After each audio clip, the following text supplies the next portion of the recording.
Deuxième pronostic safe de cette semaine. Juste avant, je vais vous expliquer une nouvelle fois la méthode parce que certains n'ont pas compris. On va prendre un exemple très simple à comprendre. Vous avez une équipe qui enchaîne 10 matchs en ayant 0-0. Dans la réalité, c'est impossible, mais c'est pour l'exemple, de cette manière, vous allez bien comprendre. Cette équipe, historiquement, elle n'a pas fait ça depuis 2008. Comme on le sait, tout simplement en analysant les données qui sont à notre disposition. Il suffit d'aller voir sur des sites comme Flash Résultats et de compter les matchs d'affilée qui ne valident pas le pari X. Bon, cette équipe qui a fait 10 matchs avec 0-0 en 2008. En 2020, elle recommence. Et elle arrive même à battre son record. À votre avis, il y a combien de pourcentage de chances que dans les 5 prochains matchs, il y ait au moins un but ? On est sur du 99%. Alors imaginez, avec plusieurs équipes, c'est impossible que toutes les équipes explosent leur record de manière phénoménale. Vous avez vu l'exemple avec les buts, maintenant en ce qui concerne la deuxième mi-temps, c'est le même système. J'attends qu'une équipe enchaîne un certain nombre de matchs sans valider le pari. Une fois qu'elle arrive à son record, je mets en place un système de martingale sur 5 paliers en disant que cette équipe va forcément valider ce pari dans l'un de ses 5 prochains matchs. La question que vous êtes en droit de vous poser, si une équipe ne valide pas le pari au palier 5, qu'est-ce que je fais ? Pour éviter cette situation, il y a plusieurs méthodes que pas mal de parieurs utilisent. Parce qu'il faut savoir que je n'ai rien inventé, c'est une méthode que beaucoup utilisent, qui est très connue dans le monde du pari sportif. La première solution, c'est de reculer de un palier. Par exemple, je fais une mise de 25 €, je ne valide pas mon pari, au lieu de doubler ma prochaine mise, je replace 25 €. Dans ce cas, ça permet de gagner un palier. Vous aurez un petit trou qui sera comblé de toute manière avec vos autres paris. C'est la première solution, mais pour le moment, je ne la mets pas en place. Deuxième solution, celle-ci, je l'utilise.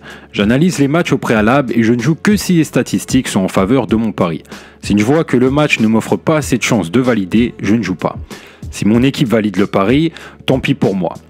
Si jamais l'équipe ne valide pas, c'est bingo, j'ai gagné un palier et j'ai encore plus de chances de valider au prochain match. Troisième solution, et celle-ci je vais la mettre en place, c'est qu'à la fin de la semaine, je vais faire mes comptes pour éviter de prendre des risques inutiles. Si je vois qu'à la fin de ma semaine, je suis en bénéfice, je ne vais pas doubler, je repartirai certainement palier 1. Ça ne sert à rien de prendre des risques inutiles et même si je vois que ce n'est pas une bonne semaine, parfois c'est mieux de laisser couler, d'accepter une petite perte et ensuite de combler avec les autres paris. On joue en utilisant le cerveau et en voyant sur le long terme. Tout simplement, il faut jouer intelligemment. Et je peux vous dire que c'est une méthode qui est vraiment safe, tout simplement parce que c'est calculé sur des probabilités.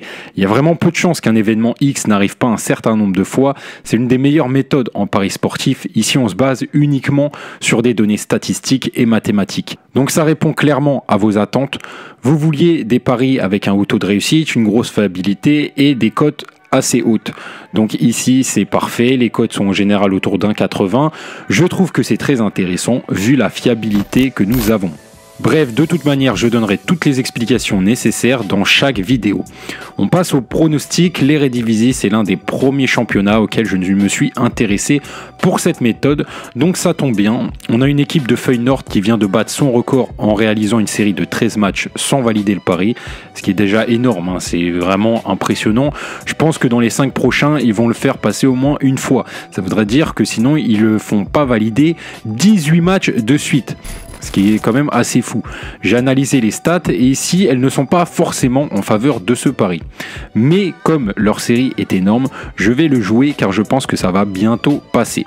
Si ça ne passe pas sur ce palier, je pense que ça passera au prochain. Au niveau de la gestion, comme j'ai mis un peu trop sur le fun, je voulais mettre 5 €, j'ai mis 15 €.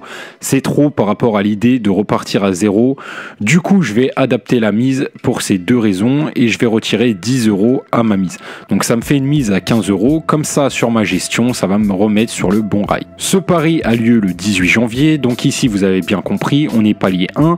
Si ça passe, c'est tranquille, on changera d'équipe la prochaine fois. Si jamais ça ne passe pas, ce sera palier 2 sur le prochain match de Feyenoord.